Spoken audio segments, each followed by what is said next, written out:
사랑하는 성도 여러분, 예수님은 십자가에서 숨을 거두시기 직전에 뭐라고 말씀하셨냐면 다 이루었다라고 선언을 하셨습니다.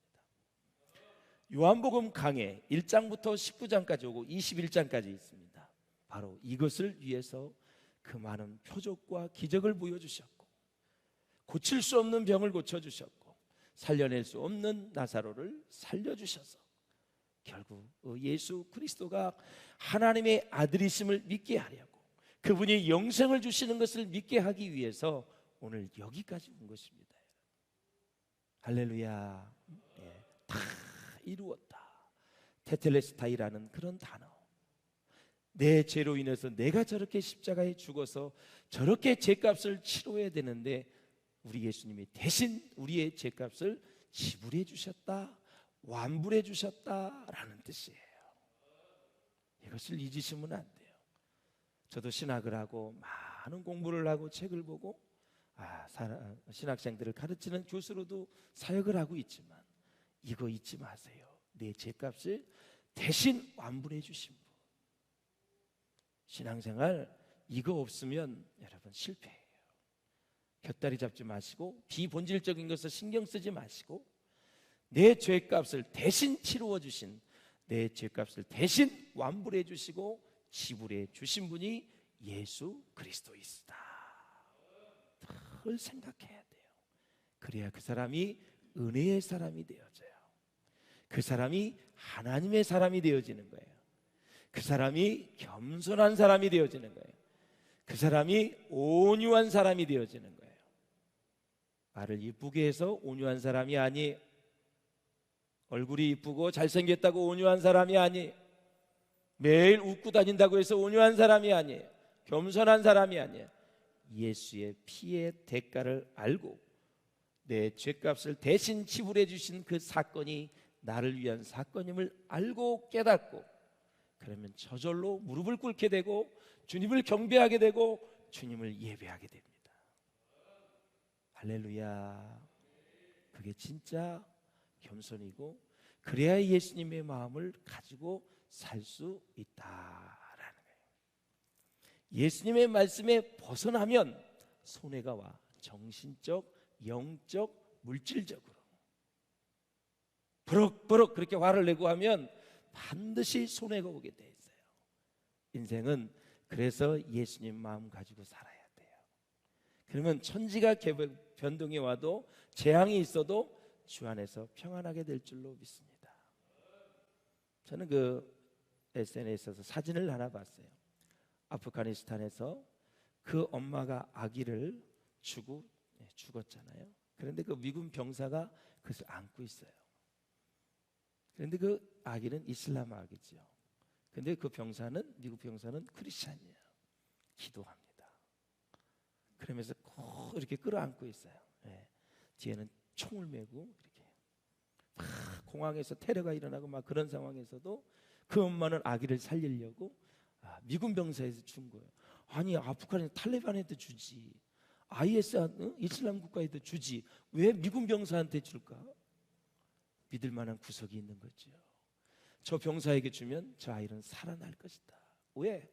미국은 생명을 소중하게 여기기 때문에, 그런 가치가 있기 때문에 미군 병사에게 주면 살 수 있을 것이다. 그런 신뢰가 있는 거죠.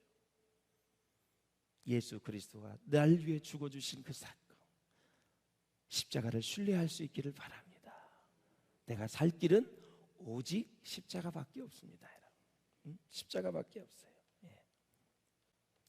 사랑하는 성도 여러분, 예수님의 죽음을 진짜라고 강조하는 이유가 있습니다. 그것은 바로 예수님이 십자가에서 죽지 않으신 것처럼 우리가 신앙생활을 하고 있기 때문에 그렇습니다. 사랑하는 여러분, 우리가 하나님을 알고 믿고 있지만 인생을 사는 우리 삶을 본다면 하나님 없이 사는 것 같다는 생각이 들을 때가 있습니다. 저 양반 진짜 예수 믿나? 저 양반 진짜 예수 섬기나? 저 양반 진짜 마음속에 예수가 있나? 라는 생각이 들을 때가 있어요. 사랑하는 여러분, 예수님의 마지막 말씀인 이 다 이루었다라는 말씀은 얼마나 위대하고 우리에게 안심이 되는 말씀인지 모릅니다. 모르는 것입니다. 예, 사랑하는 여러분, 예수님은 마음속에 우리의 구원을 위해서 예수님이 하셔야 할 것을 다 하셨다고 생각을 하셨습니다. 그리고 예수님은 그것을 다 이루시고 돌아가셨습니다. 예수님이 해야 되는 사역을 마무리 짓는 영역이 어디냐? 바로 죽는 것까지입니다. 죽으니까 하나님이 죽은 예수를 다시 살리시사. 이제 부활의 영광을 다음 주에 이제 보게 될 거죠. 이번 한 주간 동안 예수님과 함께 우리 같이 죽읍시다, 여러분. 죽어야 돼요. 내 자아가, 내 고집이, 내 주관이, 내 경험이 죽어야 돼. 죽으시기를 바랍니다. 그래야 영광의 부활의 아침을 다음 주에 주일날 우리가 맞이할 수 있어요. 꼭 죽으시기를 바랍니다. 방법이 있습니다. 사복음서에 십자가에 못 박혀 돌아가신 그 본문을 100번을 읽으십시오. 그러면 주님, 변화되고 싶습니다. 새로워지고 싶습니다. 주님, 주님의 자녀답게 살고 싶습니다. 은혜 가운데 거하고 싶습니다. 주님, 나를 새롭게 하여 주시옵소서. 사랑하는 여러분, 우리가 인생을 살아가면서 날 위해 누군가 뭘 했다. 이건 참 대단한 거예요. 예수님을 생각하시는데 나를 위해 무슨 일을 했는가를 계속해서 생각하시면 은혜가 될 줄로 믿습니다, 여러분. 이 십자가에 못 박히게 되면 길게는 일주일 동안 매달려 있고요. 그리고 길게는 15일 동안도 죽지 않는데요. 피가 한 방울 한 방울 떨어지기 때문에 그 고통을 다 느끼게 된다는 것이죠. 그래서 인간으로서는 상상을 초월한 고통을 당하면서 지옥의 저주를 맛보는 것이 바로 십자가의 고통이다라는 거죠. 예수님은 십자가에 달리신 지 6시간 정도 매달려 계셔서 빨리 운명을 하셨는데, 자 31절을 한번 읽어보실까요? 시작. 이날은 예배일이라 유대인들은 그 안식일이 큰 날이므로 그 안식일에 시체들을 십자가에 두지 아니하려 하여 빌라도에게 그들의 다리를 꺾고 시체를 치워달라 하리. 그랬습니다. 자, 십자가에 못 박힌 예수의 다리를 부러뜨려서 일찍 죽여주는 것을 로마인은 뭐라 그러냐면 크루피 프라기움이다 이렇게 얘기를 했어요.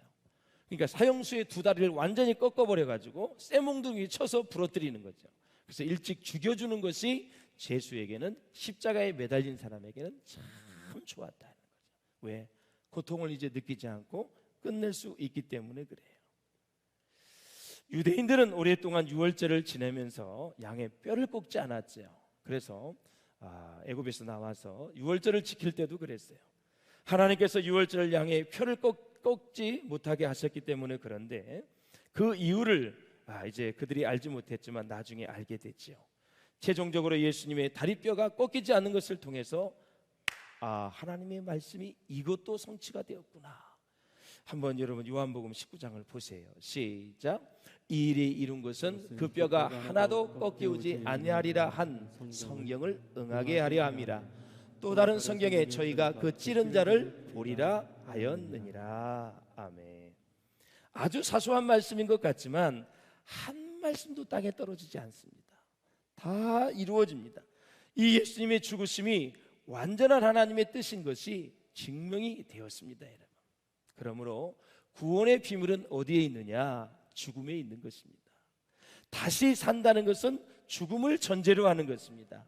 죽음이 있어야 부활이 있는 것이지요. 그런데 우리의 문제는 죽지 않으려고 그래요. 죽지 않으려고. 마태복음 한번 보실까요? 시작. 누구든지 나를 따라오려거든 자기를 부인하고 십자가를 지고 나를 따를 것입니다. 아멘. 세 가지 동사에서 가장 중요한 게 자기를 부인하는 것입니다. 첫 단추가 잘 끼워져야 따라가기도 하고 십자가도 지지요. 자기를 부인하는 것이 그 정도로 중요해요. 우리가 신앙생활을 하면서 가끔 시험에 걸리고 덫에 걸리는 이유가 뭐냐? 바로 옛사람을 죽이지 않고 자기 마음대로 해보려고 하는 그러한 습성이 있기 때문에 우리는 시험에 걸리고 덫에 걸릴 때가 있습니다. 사랑하는 여러분, 우리는 죽어야 다시 살아날 수 있다라는 것을 오늘 말씀을 통해서 같이 은혜를 받았으면 좋겠습니다. 24절 보시겠습니다. 시작. 내가 진실로 진실로 너에게 이르노니 한 알의 밀이 땅에 떨어져 죽지 아니하면 한 알 그대로 있고 죽으면 많은 열매를 맺느니라. 아멘. 내가 죽지 않으면 자신은 그대로 있는 것입니다. 여러분. 폼나게 양복 입고 폼나게 옷을 입고 와도 내가 죽지 않으면 내 안에는 해칠한 무덤처럼 계속 부패돼 있는 것입니다. 예. 욕심, 탐욕, 싸나움, 시기, 질투, 이런 요즘에 그 체계 중에 7가지 죄악에 대한 책이 나왔더라고. 우리 교단 총회장이 했던 분이 있었는데 정말 은혜를 많이 받았어요. 사랑하는 여러분, 죽어야 우리는 다시 살 수 있다. 내가 죽는다면 자신은 물론 많은 변화를 가져오기 때문에 그렇습니다. 사랑하는 여러분, 우리의 저주와 질병, 죽음이 제거되고 하나님의 자녀가 되고 그리고 자녀가 되는 권세를 우리에게 다 주신 예수님, 오늘 우리가 하나님 앞에 주님 새로워지겠습니다, 한번 결단을 할 수 있는 복된 시간 될 수 있기를 주의 이름으로 축원합니다. 여러분, 그 상태로는 안 됩니다. 여러분, 그 상태로는 절대 안 돼요. 위대한 역사를 이룰 수가 없습니다. 새롭게 변화되어져서 하나님이 마음껏 여러분 빚으셔서 하나님의 역사를 이룰 수 있도록 하나님 앞에 여러분 자신을 내어드릴 수 있기를 주의 이름으로 축원합니다. 여러분, 윌리엄 카우퍼라는 사람을 잘 아시죠? 아마 아실 것입니다.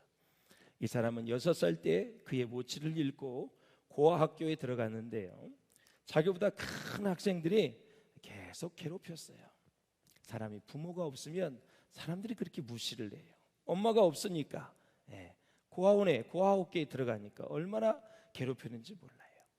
그래서 그의 성격이 삐뚤어져서 매우 비참한 어린 시절을 보냈습니다. 그러나 그는 법률 공부를 해서 변호사가 되기도 했습니다. 그리고 그는 학창시절에 얻은 그 우울증 때문에 고통을 당하고 있었는데 사회생활로 들어가자마자 어머님이 어렸을 때 돌아가시고 부친이 아버지가 사망하게 돌아가셨어요. 그의 우울증은 한층 더 심해졌어요. 그리고 그에게 무서운 재난이 닥쳐왔고 그것으로 인하여 그의 모든 희망은 다 깨어져 버렸고 바로 정말 안진뱅이와 다름이 없는 병약한 자가 되어서 친구에게 의존해야 하는 그런 신세가 되어버리고 말았습니다. 완전히 인생이 다 망가진 것입니다. 그는 3번이나 자살을 기도했지만 성공하지를 못했습니다. 그의 생애의 검은 구름은 끊이지 않고 계속해서 나타났습니다. 그래서 그는 자기 혼자 중얼거렸습니다. 하나님께서는 나를 버리셨구나. 하나님은 완전히 나를 버리셨구나 생각을 했습니다. 그러나 그는 이제 마지막 죽기 직전에 교회 한번 가봐야 되겠다. 이게 은혜지요. 이게 하나님의 은혜입니다. 교회 한번 가봐야 되겠다 했는데 어느 교회를 갔느냐? 존 뉴턴 목사님이 심호하시는 교회에 갔어요. 설교를 듣고 그가 회심을 하기 시작합니다. 하나님이 자기를 얼마나 사랑하시는지를 깨닫게 됩니다. 그리고 존 뉴턴 목사님이 권면을 했습니다. 가난한 자를 도우며 살라고, 그렇게 구제활동을 하라고 헌신적인 생활을 권면을 했을 때 그는 거기에 순종을 해서 이제 비로소 하나님의 은혜를 충분히 깨닫게 되어지고 스가랴서에 있는 말씀을 근거로 해서 지금 우리가 부르고 있는 찬송시를 쓰게 되었습니다. 스가랴서 13장 1절을 보실까요? 시작. 그날에 죄와 더러움을 씻는 셈이 다윗의 족속과 예루살렘 주민을 위하여 열리리라. 아멘. 그토록 하나님이 자기를 버렸다고 해서 자살하려고 했던 그가 임종의 병상에서는 하나님이 자기를 사랑한다고 고백을 했어요. 그리고 하나님의 은혜로 여기까지 살았다고 임종을 지켜본 목사님이 그렇게 전했다고 합니다. 그러면서 그가 이렇게 말했다고 합니다. 하나님은 나를 버리지 않았구나. 하나님은 나를 버리지 않았구나 하며 빛나는 얼굴로 육신의 숨을 거두고 주님의 품에 따뜻하게 안겼다는 이야기가 전해 내려오고 있습니다. 말씀과 주님의 보혈을 자주 묵상하면 무엇이 생길까요? 믿음이 생기게 됩니다. 그리고 능력 가운데 승리하게 됩니다. 그래서 사랑하는 여러분, 말씀을 자꾸 읽고 묵상하면 그 말씀이 내 자신의 내면으로 들어오게 됩니다. 믿음을 갖게 되고 많은 능력을 갖게 됩니다. 그래서 여러분, 하나님의 말씀을 처음 읽으면 정보가 되어져요. 인포메이션. 근데 자주 읽고 묵상하면 레마가 되어져요. 내게 주시는 말씀이 돼요. 내 심령을 파고들어요. 그래서 그 말씀이 피가 되고 살이 되며 능력이 되는 것입니다. 그래서 세상을 이기고 마귀를 이기고 시험을 이기고 유혹을 이기고 내 자신을 이기고 승리하게 되는 것입니다. 사랑하는 여러분, 예수 그리스도는 십자가에 못 박혀 죽으셨지만 3일 만에 부활하셔서 지금 어디에? 우리 안에 계십니다. 우리 안에 계세요. 그리고 우리에게 복을 주시고 위로와 용기를 주시며 구원과 능력을 주시는 것입니다. 예수님이 십자가에 달리신 때, 죽으신 때는 바로 예비이었습니다. 바로 6월절이 되기 때문에 시체를 다 치워야 돼요. 부정탄다 그래서 다 시체를 치워야 돼요. 예. 사랑하는 여러분, 이런 상황 속에서 예수님의 시신을 치운 사람은 누가 있냐? 제자들이 아니었어요. 12명의 제자가 아니었어요. 이미 가룟 유다는 자살해서 죽었고 11명이 아니었다라는 사실입니다. 주님을 사랑한다며 열심히 따라다녔던 제자들은 모습조차 찾아볼 수가 없었어요. 이것이 바로 믿음의 허상입니다. 사랑하는 성도 여러분, 우리도 주님을 믿는다고 하고 교회에서 봉사한다고 말을 하지만 결정적인 순간에 우리는 자리를 떠날 수 있고 결정적인 순간에 우리는 다른 생각을 할 수 있습니다. 성서학자 매튜 헨리가 예수님의 장사에 대해서 이렇게 축복을 했어요. 시작. 요셉은 자기의 부동산으로 그리스도를 섬겼고 니고데모는 자기의 돈으로 예수님을 섬겼다. 예수님이 운명하시자마자 장례를 위해서 하나님이 예배해 놓으신 두 사람이 있었습니다. 그러니 복음을 전할 때 예배해 두신 제자가 있고 장례 때 쓸만한 제자가 있고 다 십자가에 죽기 전에 재판을 받을 때 쓰셨던 제자가 있고요. 다 시대별로 시간별로 다 쓰시는 제자가 있어요. 사람이 있어요. 이걸 꼭 믿으시기를 주의 이름으로 축원합니다. 나 아니면 안 돼? 아닙니다, 여러분. 절대 안 돼. 이런 생각 가지시면 안 돼. 하나님은 언제든지 어떤 사건이든지 무슨 일이든지 쓰실 만한 사람을 다 예비해 두시고 비전을 주시는 거고 그 비전을 이루어 가시는 거예요. 그 뚜껑을 먼저 열면 사람이 믿음이 없어요. 믿음이 생길 수가 없어요. 그래서 절대 그 사람은 하나님이 오픈하지 않습니다. 숨겨두었고 우리의 반응을 보는 거죠. 믿음으로만 반응하기를 바라는 거예요. 하나님은. 믿음의 반응이 뭐예요? 하나님을 신뢰하는 거고 하나님을 의지하는 거고 하나님이 전지전능하심을 믿고 그분만 따라가겠다, 그분만 의지하겠다는 그런 고백을 듣기를 원하시는 분이 하나님이신 거죠. 하나님이 일하시는 방식이 바로 그런 방식이에요. 그래서 믿음이 없으면 허튼 소리를 할 수밖에 없지요. 그러므로 사랑하는 여러분, 오늘 두 사람은 누구냐? 아리마대 출신인 요셉이고 다른 사람은 니고데모였습니다. 두 사람은 정말 유대 나라에서 대단히 지위가 높은 지도자급에 속한 사람들이었습니다. 여러분, 부자도 이렇게 쓰셔요. 지도자가 된 사람도 이렇게 쓰세요. 하나님은 부자도 갖다 쓰시고 가난한 자도 쓰시고 중산층도 쓰시고 각종 직업을 가진 모든 사람을 다 쓰시는 거예요. 아모스는 뽕나무를 재배했던 사람이에요. 사사 중에서도 농사를 지었던 사람도 엄청나게 많이 있어요. 모세는 아주 공부를 많이 했어요. 하나님은 다양하게 사람을 쓰시는 분이시다. 요셉에 대해서 복음서마다 예수님의 제자라는 이름을 붙이고 있는데요, 숨어있는 제자, 몰래 숨어서 신앙생활했던 사람입니다. 그래서 마태에서는 요셉을 뭐라 그러냐면 부자라 그랬고, 마가에서는 존귀한 공의원이었다. 예수님을 재판했던 산헤드린 공회의 한 사람이었다. 또 마음에 드는 게 하나 있어요. 하나님의 나라를 기다리는 사람이었다. 하나님의 나라를. 그러니까 숨어서는 있었지만, 자기 주의상 숨어서 있었지만 예수님을 사모했고 하나님의 나라를 사모했던 사람이었다. 누가복음에서는 선하고 의로운 사람이라고 얘기하고 있고, 당돌하게 빌라도에게 가서 시체를 달라고 요청했던 사람이 아리마대 사람 요셉이었다. 니고데모는 예수님께 찾아와 중생에 관한 얘기를 했지요. 어떻게 해야 거듭나느냐. 그런데 가끔 등장하면서 예수님의 편을 들었어요. 이것을 성경에서 얘기하고 있어요. 이것도 하나님이 보시고 계신다 이거예요. 진리의 편에 설 수 있기를 주의 이름으로 축원합니다. 이것도 중요해요. 그리고 향료를 100근이나 가져온 사람이에요. 39절 보실까요? 시작. 일찍이 예수께 밤에 찾아왔던 니고데모도 몰약과 침향 섞은 것을 100리트라쯤 가지고 온지라. 100리트라는 32.7kg이라. 약 32.7kg. 그러니까 왕에게 제사에 사용될 정도로 엄청난 큰 분량이었다. 그러니까 예수님을 왕으로 생각하고 그것을 가져온 거죠. 사실 장례식 할 때는 조금밖에 필요하지 않습니다. 근데 약 32.7kg, about 약 32.7kg는 아주 많은 양. 왕이 장례를 할 때 한 달 이상 쓸 수 있는 양을 다 가져온 거예요, 지금. 근데 예수님이 뭐 한 달 장례를 치렀나요? 바로 돌아가시고 3일 만에 부활하시고 끝났는데 예수님을 왕으로 생각하고 만왕의 왕으로 생각하고 가져왔던 바로 몰약이었다라는 것입니다. 사랑하는 여러분, 예수님의 죽음을 진정 왕의 죽음으로 존중하고 있었던 니고데모의 마음을 우리가 읽을 수 있습니다. 그의 행위는 진심과 믿음이 담긴 신앙의 고백이었다.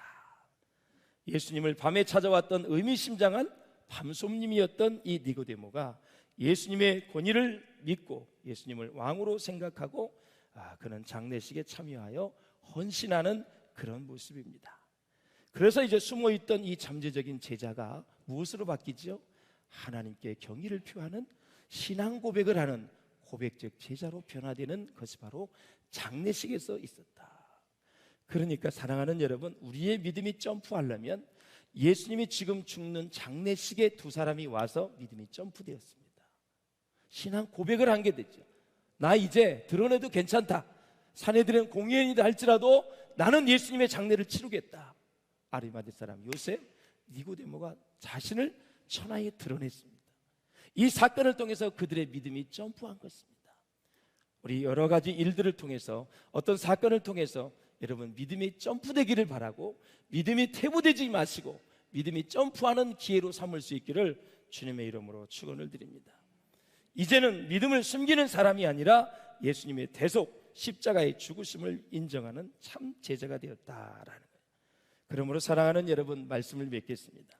우리가 하나님께 영광을 돌리려면 반드시 거쳐야 되는 과정이 있는데 바로 고난, 죽음, 영광이다. 이것이 바로 예수님의 가는 길입니다. 동시에 저와 여러분이 포함된 모든 그리스도인이 걷는 길이 바로 이러한 고난과 죽음과 영광이라는 길이라는 것을 잊지 마시기를 주의 이름으로 축원합니다.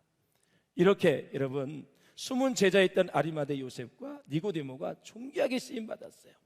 교회는 드러나게 일을 하는 사람도 있지만 숨어서 일하는 사람이 있어요. 평신도는 모르지만 담임 목사는 다 알고 있습니다. 숨어서 일하는 사람이 누군가. 그런 사람을 절대 도외시해서는 안 됩니다. 잘 챙겨야 되는 것입니다. 드러내고 일하는 사람은 칭찬과 박수를 받습니다. 그러나 숨어서 일하는 사람들은 아무도 알아주지 않습니다. 저는 그 사람을 알고 있지요. 그래서 은밀하게 칭찬을 해주고 격려를 하는 거죠. 사랑하는 여러분, 다 이루었다는 뭐예요? 엔드가 아니라 피니시다라는 거죠. 이 원리를 잘 이해를 하셔야 돼요. 끝났다가 아니라 완성했다입니다. 성경의 약속이 성취되었다는 것이요. 할렐루야. 이 의미가 깨달아지면 여러분 영적인 사람입니다. 영화에서는 영화가 끝나면 The End라고 나오지 피니시라고 나오지 않습니다. 하나님의 뜻이 완성이 되었다라는 뜻입니다. C.S. 루이스의 말을 우리가 빌려서 말씀을 드리고 마치겠습니다. 나는 해가 뜬다는 사실을 믿는 것처럼 주님을 믿는다. 단지 해를 보기 때문만이 아니라 그 해를 통해 모든 것을 비로소 바로 볼 수 있기 때문이다. 변함없는 진리 예수 그리스도, 그분이 다 이뤘다 말씀하시고 이제 우리를 위해서 하실 일을 다 하셨습니다. 이제 우리도 그분이 걸어가신 길을 묵묵히 십자가를 지시되 크든 작든 감사함으로 십자가를 잘 지고 가는 저와 여러분 될 수 있기를 바라고, 이제 기도하실 때 하나님의 뜻을 알게 해달라고 기도하시고 하나님의 뜻을 받아들일 수 있도록 기도하시고 하나님의 뜻을 행할 수 있는 의지와 용기를 달라고 기도하셔서 여러분 하나님 앞에 존귀하게 쓰임받는 삶이 될 수 있기를 주의 이름으로 축원합니다.